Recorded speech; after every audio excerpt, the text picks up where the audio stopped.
Hello YouTube family నమస్తే welcome back to my channel Chandana DIYs. ఈరోజు video వచ్చేసి quick tasty and healthy recipe సేమియా ఉప్మా. రెగ్యులర్గా మనం చేసుకుంటాము బట్ ఎక్కువగా ఒకే మెథడ్లో చేస్తాం, కానీ ఇప్పుడు కొంచెం కొత్తగా ట్రై చేద్దామా? అదే అండి, పొడి పొడిగా తింటాం కదా, ఈసారి కొత్తగా జారుగా చేసుకొని తినేద్దాం. చాలా టేస్టీగా ఉంటుంది. అందులో కొంచెం జీడిపప్పు, కొన్ని పల్లీలు కూడా యాడ్ చేసి చేస్తే చాలా టేస్టీగా ఉంటుంది.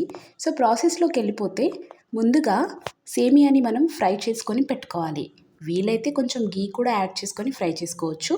నేనైతే సింపుల్గా ఏ ఆయిల్ లేకుండా ఫ్రై చేసి పక్కన పెట్టేసుకున్నాను.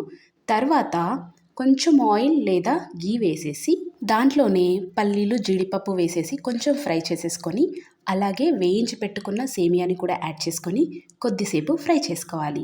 ఫ్రై చేసేసుకున్నాక వెంటనే మనము వాటర్ కూడా యాడ్ చేసేసుకోవాలి. కొంచెం క్వాంటిటీ ఎక్కువగానే వాటర్ తీసుకోండి, ఎందుకంటే మనం ఇక్కడ కొంచెం సేమియా పాయసంలాగా చేసుకొని తింటున్నాము. పాలు ఉండవు, షుగర్ ఉండదు, బట్ దాంట్లోనే కొంచెంగా సాల్ట్ కూడా యాడ్ చేసుకొని ఫైనల్గా ఇలా సర్వ్ చేసుకుంటే చాలా టేస్టీగా ఉంటుంది. కొంచెం గ్రేవీగా వేడి వేడిగా తింటే ఎంతో టేస్టీగా ఉంటుంది అండ్ హెల్తీ రెసిపీ కూడా. వీడియో నచ్చింది అనుకుంటున్నాను. నచ్చితే లైక్ చేయండి, నా ఛానల్ని సబ్స్క్రైబ్ చేసుకోండి. ఇలాంటి వీడియోస్ మీకు నోటిఫికేషన్లో రావాలంటే తప్పకుండా పక్కనే ఉన్న బెల్ ఐకాన్ని క్లిక్ చేయండి. Thank you for watching.